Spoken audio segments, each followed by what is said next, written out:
ಬೆಳಗ್ಗೆ ಇದರಲ್ಲಿ ನೋಡಿದರೆ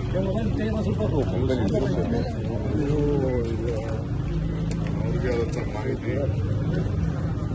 ಕೆಲವು ವರದಿಗಳೆಲ್ಲ ಬಂದಿತ್ತು. ಪಕ್ಷದಲ್ಲಿ ಶಿಸ್ತು ಭಾಳ ಇಂಪಾರ್ಟೆಂಟ್. ಯಾಕೆಂದರೆ ರೆಸ್ಪಾನ್ಸಿಬಿಲಿಟಿ ಕೊಟ್ಟಿರ್ತೀವಿ. ಏನಾಗಿದೆಯೋ ಅಂತ ಇನ್ನೂ ಒಂದು ರಿಪೋರ್ಟ್ ಬರಬೇಕು, ವೆಯ್ಟ್ ಮಾಡ್ತಾ ಇದ್ದೀವಿ. ಸರ್, ಜಮೀರ್ ಅವ್ರ ವಿರುದ್ಧನೂ ಏನಾದರೂ ವರದಿ ಕೊಟ್ಟಿದ್ದಾರಾ ಸರ್? ಯಾಕಂದ್ರೆ ಅವರನ್ನು ಸಿಎಂ ಕರೆದು ಮಾತನಾಡಿದ್ದಾರೆ, ಅವ್ರ ವಿರುದ್ಧನೂ ಕ್ರಮ ಆಗಬಹುದು ಅನ್ನುವಂಥ ಚರ್ಚೆಗಳು ನಡೀತಾ ಇದೆ. ನಾನೊಂದು ಮಾಹಿತಿ ಸರ್, ಚೆನ್ನೈಗೆ ದೆಹಲಿಗೆ ಹೋಗ್ತೀರಾ ಸರ್? ಚೆನ್ನೈ ಅಥವಾ ದೆಹಲಿಗೆ ಏನಾದರೂ ಹೋಗೋ ಸಾಧ್ಯತೆ ಇದೆಯಾ ಸರ್? ಚೆನ್ನೈಗೆ ಮೋಸ್ಟ್ಲಿ ಇವತ್ತು ಸಾಯಂಕಾಲ ನಾಳೆ ಪ್ರೋಗ್ರಾಮ್ ಇದೆ ನನಗೆ ಚೆನ್ನೈಯಲ್ಲಿ. ಕ್ಯಾಂಪೇನಿಂಗ್ ಇದೆ, ವರ್ಕೌಟ್ ಮಾಡೋಕ್ಕೆ. ಸರ್, ಶಾಸಕರನ್ನು ಒಬ್ಬೊಬ್ಬರನ್ನೇ ಕರೆದು ಸಿಎಂ ಡಿ.ಕೆ. ಶಿವಕುಮಾರ್ ಅವರು ಮಾತನಾಡ್ತಾ ಇದ್ದಾರೆ ಅನ್ನುವಂಥದ್ದು ಕೂಡ ಚರ್ಚೆ ಆಗ್ತಾ ಇದೆ. ಅದರದ್ದು ಏನಾದರೂ ಆಗಿದೆಯಾ ಸರ್? ರಾಜಕಾರಣ ಮಾಡಬೇಕಾದ್ರೆ ರಾಜಕಾರಣ ಅಂದಮೇಲೆ ನಾವೆಲ್ಲರಿಗೂ ನಮ್ಮ MLAsಗೆ ಅವ್ರಿಗೆಲ್ಲ ಮುಂದಿನ ಭವಿಷ್ಯಕ್ಕೆ ಏನೇನು ರೂಪಿಸಬೇಕು ನಾವೆಲ್ಲ ತೀರ್ಮಾನ ಮಾಡಬೇಕು. ನಾಯಕತ್ವ ಯಾರ್ಯಾರಿಗೆ ಏನೇನು ಹೇಳಬೇಕು, ಯಾರ್ಯಾರಿಗೇನು ಗೈಡ್ ಮಾಡಬೇಕು ಅದೆಲ್ಲ ಮಾಡ್ತೀವಿ. ಎಲ್ಲರಿಗೂ ಕರೆದು ಇನ್ನೆಲ್ಲ ಸಿದ್ಧತೆ ಆಗಬೇಕು, ಕಾಂಪಿಟೇಷನ್ ಇವೆಲ್ಲ ಇರ್ತದೆ. ಇವೆಲ್ಲ ಮಾತಾಡೋಂಥ ಡ್ಯೂಟಿ. ಪಾರ್ಟಿ ಪ್ರೆಸಿಡೆಂಟ್ ಆಗಿ ನಾನು ಮಾತಾಡಲ್ಲ, ಇನ್ಯಾರು ಮಾತಾಡ್ತಾರೆ ಕೆಲವರೆಲ್ಲ ಬಾಗಲಕೋಟೆಗೆ ಇಟ್ಟಿದ್ದೆಲ್ಲ. ಸೊ ಎಲ್ಲರಿಗೂ ಕರೆದು ಏನೇನು ನಾವು ಆಗಿದೆ, ಯಾವ ರೀತಿ ಎಲೆಕ್ಷನ್ ಆಗಿದೆ, ಗ್ಯಾರಂಟಿ ಆಗಿದೆ. ಬೆಳಗ್ಗೆ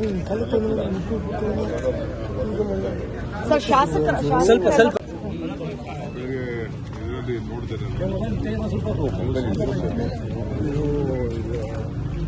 ಅವ್ರಿಗೆ ಆದಂಥ ಮಾಹಿತಿ ಕೆಲವು ವರದಿಗಳೆಲ್ಲ ಬಂದಿತ್ತು. ಪಕ್ಷದಲ್ಲಿ ಶಿಸ್ತು ಭಾಳ ಇಂಪಾರ್ಟೆಂಟ್. ಯಾಕೆಂದರೆ ರೆಸ್ಪಾನ್ಸಿಬಿಲಿಟಿ ಕೊಟ್ಟಿರ್ತೀವಿ. ಏನಾಗಿದೆಯೋ ಅಂತ ಇನ್ನೂ ಒಂದು ರಿಪೋರ್ಟ್ ಬರಬೇಕು, ವೆಯ್ಟ್ ಮಾಡ್ತಾ ಇದ್ದೀವಿ. ಸರ್, ಜಮೀರ್ ಅವ್ರ ವಿರುದ್ಧನೂ ಏನಾದರೂ ವರದಿ ಕೊಟ್ಟಿದ್ದಾರಾ ಸರ್? ಯಾಕಂದ್ರೆ ಅವರನ್ನು ಸಿಎಂ ಕರೆದು ಮಾತನಾಡಿದ್ದಾರೆ, ಅವ್ರ ವಿರುದ್ಧನೂ ಕ್ರಮ ಆಗಬಹುದು ಅನ್ನುವಂಥ ಚರ್ಚೆಗಳು ನಡೀತಾ ಇದೆ. ನಾನೊಂದು ಮಾಹಿತಿ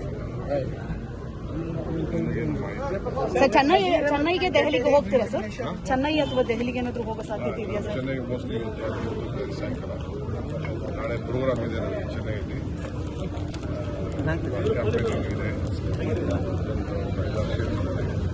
ವರ್ಕೌಟ್ ಮಾಡೋಕ್ಕೆ. ಸರ್, ಶಾಸಕರನ್ನು ಒಬ್ಬೊಬ್ಬರನ್ನೇ ಕರೆದು ಸಿಎಂ ಡಿ.ಕೆ. ಶಿವಕುಮಾರ್ ಅವರು ಮಾತನಾಡ್ತಾ ಇದ್ದಾರೆ ಅನ್ನುವಂಥದ್ದು ಕೂಡ ಚರ್ಚೆ ಆಗ್ತಾ ಇದೆ. ಅದರದ್ದು ಏನಾದರೂ ಆಗಿದೆಯಾ ಸರ್? ರಾಜಕಾರಣ ಮಾಡಬೇಕಾದ್ರೆ ರಾಜಕಾರಣ ಅಂದಮೇಲೆ ನಾವೆಲ್ಲರಿಗೂ ನಮ್ಮ MLAsಗೆ ಅವ್ರಿಗೆಲ್ಲ ಮುಂದಿನ ಭವಿಷ್ಯಕ್ಕೆ ಏನೇನು ರೂಪಿಸಬೇಕು ನಾವೆಲ್ಲ ತೀರ್ಮಾನ ಮಾಡಬೇಕು. ನಾಯಕತ್ವ ಯಾರ್ಯಾರಿಗೆ ಏನೇನು ಹೇಳಬೇಕು, ಯಾರ್ಯಾರಿಗೇನು ಗೈಡ್ ಮಾಡಬೇಕು ಅದೆಲ್ಲ ಮಾಡ್ತೀವಿ. ಎಲ್ಲರಿಗೂ ಕರೆದು ಇನ್ನೆಲ್ಲ ಸಿದ್ಧತೆ ಆಗಬೇಕು, ಕಾಂಪಿಟೇಷನ್ ಇವೆಲ್ಲ ಇರ್ತದೆ. ಇವೆಲ್ಲ ಮಾತಾಡೋಂಥ ಡ್ಯೂಟಿ. ಪಾರ್ಟಿ ಪ್ರೆಸಿಡೆಂಟ್ ಆಗಿ ನಾನು ಮಾತಾಡಲ್ಲ, ಇನ್ಯಾರು ಮಾತಾಡ್ತಾರೆ ಕೆಲವರೆಲ್ಲ ಬಾಗಲಕೋಟೆಗೆ ಇಟ್ಟಿದ್ದೆಲ್ಲ. ಸೊ ಎಲ್ಲರಿಗೂ ಕರೆದು ಏನೇನು ನಾವು ಆಗಿದೆ, ಯಾವ ರೀತಿ ಎಲೆಕ್ಷನ್ ಆಗಿದೆ, ಗ್ಯಾರಂಟಿ ಆಗಿದೆ. ಬೆಳಗ್ಗೆ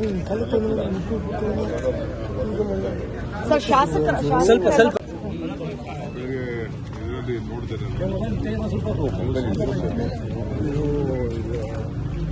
ಅವ್ರಿಗೆ ಆದಂಥ ಮಾಹಿತಿ ಕೆಲವು ವರದಿಗಳೆಲ್ಲ ಬಂದಿತ್ತು. ಪಕ್ಷದಲ್ಲಿ ಶಿಸ್ತು ಭಾಳ ಇಂಪಾರ್ಟೆಂಟ್. ಯಾಕೆಂದರೆ ರೆಸ್ಪಾನ್ಸಿಬಿಲಿಟಿ ಕೊಟ್ಟಿರ್ತೀವಿ.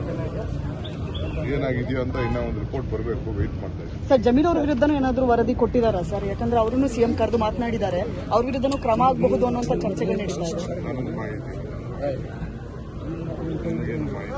ಸರ್, ಚೆನ್ನೈಗೆ ದೆಹಲಿಗೆ ಹೋಗ್ತೀರಾ ಸರ್? ಚೆನ್ನೈ ಅಥವಾ ದೆಹಲಿಗೆ ಏನಾದರೂ ಹೋಗೋ ಸಾಧ್ಯತೆ ಇದೆಯಾ ಸರ್? ಚೆನ್ನೈಗೆ ಮೋಸ್ಟ್ಲಿ ಇವತ್ತು ಸಾಯಂಕಾಲ ನಾಳೆ ಪ್ರೋಗ್ರಾಮ್ ಇದೆ ನನಗೆ ಚೆನ್ನೈಯಲ್ಲಿ. ಕ್ಯಾಂಪೇನಿಂಗ್ ಇದೆ, ವರ್ಕೌಟ್ ಮಾಡೋಕ್ಕೆ. ಸರ್, ಶಾಸಕರನ್ನು ಒಬ್ಬೊಬ್ಬರನ್ನೇ ಕರೆದು ಸಿಎಂ ಡಿ.ಕೆ. ಶಿವಕುಮಾರ್ ಅವರು ಮಾತನಾಡ್ತಾ ಇದ್ದಾರೆ ಅನ್ನುವಂಥದ್ದು ಕೂಡ ಚರ್ಚೆ ಆಗ್ತಾ ಇದೆ. ಅದರದ್ದು ಏನಾದರೂ ಆಗಿದೆಯಾ ಸರ್? ರಾಜಕಾರಣ ಮಾಡಬೇಕಾದ್ರೆ ರಾಜಕಾರಣ ಅಂದಮೇಲೆ ನಾವೆಲ್ಲರಿಗೂ ನಮ್ಮ MLAsಗೆ ಅವ್ರಿಗೆಲ್ಲ ಮುಂದಿನ ಭವಿಷ್ಯಕ್ಕೆ ಏನೇನು ರೂಪಿಸಬೇಕು ನಾವೆಲ್ಲ ತೀರ್ಮಾನ ಮಾಡಬೇಕು. ನಾಯಕತ್ವ ಯಾರ್ಯಾರಿಗೆ ಏನೇನು ಹೇಳಬೇಕು, ಯಾರ್ಯಾರಿಗೇನು ಗೈಡ್ ಮಾಡಬೇಕು ಅದೆಲ್ಲ ಮಾಡ್ತೀವಿ. ಎಲ್ಲರಿಗೂ ಕರೆದು ಇನ್ನೆಲ್ಲ ಸಿದ್ಧತೆ ಆಗಬೇಕು, ಕಾಂಪಿಟೇಷನ್ ಇವೆಲ್ಲ ಇರ್ತದೆ. ಇವೆಲ್ಲ ಮಾತಾಡೋಂಥ ಡ್ಯೂಟಿ. ಪಾರ್ಟಿ ಪ್ರೆಸಿಡೆಂಟ್ ಆಗಿ ನಾನು ಮಾತಾಡಲ್ಲ, ಇನ್ಯಾರು ಮಾತಾಡ್ತಾರೆ ಕೆಲವರೆಲ್ಲ ಬಾಗಲಕೋಟೆಗೆ ಇಟ್ಟಿದ್ದೆಲ್ಲ. ಸೊ ಎಲ್ಲರಿಗೂ ಕರೆದು ಏನೇನು ನಾವು ಆಗಿದೆ, ಯಾವ ರೀತಿ ಎಲೆಕ್ಷನ್ ಆಗಿದೆ, ಗ್ಯಾರಂಟಿ ಆಗಿದೆ. ಸರ್ ಶಾಸಕರ ಹೆಚ್ಚಿನ ವಿಡಿಯೋಗಳಿಗೆ ಪ್ರತಿಧ್ವನಿ ಯೂಟ್ಯೂಬ್ ಚಾನೆಲ್ ಸಬ್ಸ್ಕ್ರೈಬ್ ಮಾಡಿ, ಬೆಲ್ ಐಕಾನ್ ಕ್ಲಿಕ್ ಮಾಡಿ.